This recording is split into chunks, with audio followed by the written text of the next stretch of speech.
Hello, Edward. You look upset. What's the matter, Charlie? He asked the driver. There's a traction engine in the scrapyard, Vicar. He'll be broken up next week. Jem Cole says he never drove a better engine. Do save him, sir. He saws wood and gives children rides. We'll see, replied the vicar. Rocked and rolled along the line. Steady, boy, checked his driver. But it was too late. The passengers had to get out and help, too. They weren't very pleased about that, but worked as hard as they could. They carefully levered Duncan back onto the line. Got yourself in a bit of a jam, eh, James? A sticky situation? Be quiet. It's not funny having jammed brakes. And not very reliable either. I'm surprised you let it happen, James. Nothing should stop us engines. That's enough, Percy, said the driver. Can you push these cars? Of course I can. There's no time to lose. James has done too much of that already. You won't let them turn Annie and Clarabelle into beach huts, will you? Of course not, Thomas, replied his driver. But I must admit they could be smartened up. Percy saw the commotion and stopped. Is there anything we can do to help? Called his driver. Yes, indeed there is. This is the life, isn't it, my dear? Hurry, Doc, hurry, said the driver. They raced through Edward Station, but the cars were catching up. As fast as we can, then they'll catch us gradually.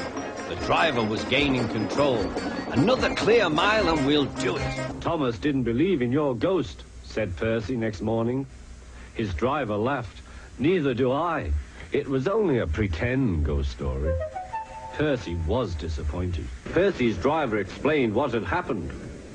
I'll see to it, said the signalman, but you'd better clean Percy or people will think he's a ghost. Percy chuckled. Do let's pretend I'm a ghost and scare Thomas. That'll teach him to say I'm a silly little engine. Toby promised to help. Suddenly, a large slab of rock landed on the rails. Rusty was shocked. Driver was concerned. We'd best leave till the weather's better. The rain loosened some of this rock. I think it's Boulder wanting us to go away. Boulder's moving. Don't be so daft. It can't, said the driver. But it could.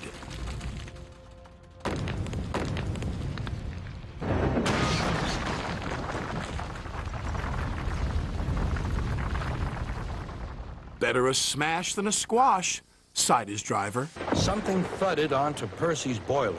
Ow! Exclaimed Percy. He needn't throw things. It's a parachute, laughed his driver. Harold's dropping hot drinks for us. Thank you, Harold, whistled Percy. Good to be of service, replied Harold and buzzed away. I'm stuck, moaned Percy, and my funnel's freezing up. Driver's gone for help. Ha! Huffed Thomas, and went on his way. His driver and fireman laughed. Phew, sniffed Thomas. What a pong! Then they saw a man waving a red flag. What's the matter now? High tides are damaging the track, reported the man. I've marked the spot. We'll go and inspect, said the driver. It would be dangerous for heavy engines like Henry, agreed the driver. But for Thomas, it's safe enough. The guard left a red oil lamp by the damaged track to warn engines. When we get to the docks, I'll tell them to close the line. What route is Henry taking tonight? Asked the driver. The coastal run, it's the quickest. But I told you, gasped the driver. That's dangerous for a big engine like Henry. The yardmaster quickly phoned the signalman. But one morning, Rusty's driver brought bad news. There's been a washout near the tunnel. The track bed has been swept away. We must repair the damage immediately. There's something hanging from the roof, shouted his driver. Peter Sam came out of the tunnel, a different-looking engine. He no longer had his funnel. Then his fireman saw an old drain pipe lying beside the track. We'll use that instead of your funnel. At least it'll help control the smoke. Excuse me, said Rusty, but is something wrong? Yes, indeed, replied the driver. They need another engine to help run this special line. A Bluebell engine, laughed Rusty. Maybe I can find one. And that night, he came back to the shed. The manager says he'll make a home for a Bluebell engine if you find one. Right, said Rusty. We'll find one tomorrow. A small engine with a tall funnel stood sad and alone in the shadowy siding. His driver was huddled in the cab, keeping him company. Everyone worked fast. It was difficult to set the fire, but soon it was glowing hot and Stepney had a good head of steam. Rusty's engineer agreed to be Stepney's fireman. We shall mend you and give you a new coat of paint, said the manager. His driver was delighted. You lucky old engine. You've been saved by the Bluebell Railway. Can I help you, sir? Asked Thomas's driver. Yes, please. Get me to the station as fast as you can. I'm afraid our fireman's taken ill. Then I'll be your fireman, sighed Sir Topham Hatt.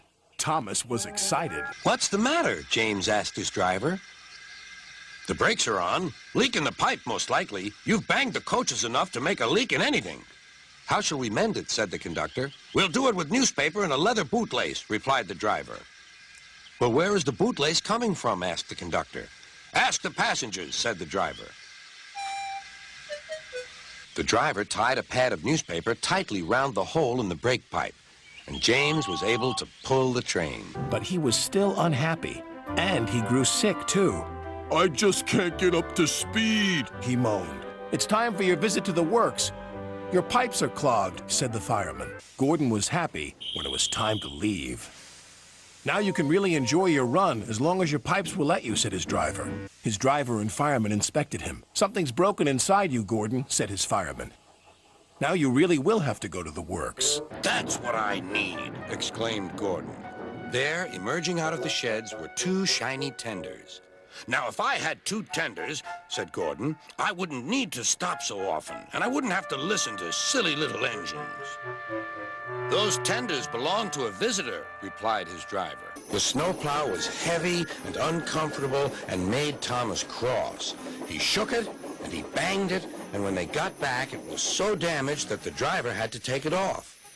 You're a very naughty engine, he said to Thomas. Next morning, Thomas's driver and fireman came early and worked hard to mend the snowplow, but they couldn't make it fit. One winter evening, Henry's driver said, "We'll be out early tomorrow. We've got to take the flying kipper. Don't tell Gordon, but I think if we pull the kipper nicely, Sir Topham Hatt will let us pull the express. The special coal they gave you is working well." "Hooray!" cried Henry. "That will be lovely." Then a yellow signal appeared ahead. His driver prepared to stop, but the home signal was down. "All clear, Henry. Away we go." They couldn't know the switches from the main line to a siding were frozen, and the home signal should have been set at danger, but snow had forced it down. "The kipper is due," said the conductor. "Who cares?" said the fireman. "This is good cocoa." The driver got up. "Come on, fireman, back to our engine." They got out just in time. The drivers agreed to the race going ahead. The station master said, "Are you ready? Go." Stepney soon discovered that indeed he did.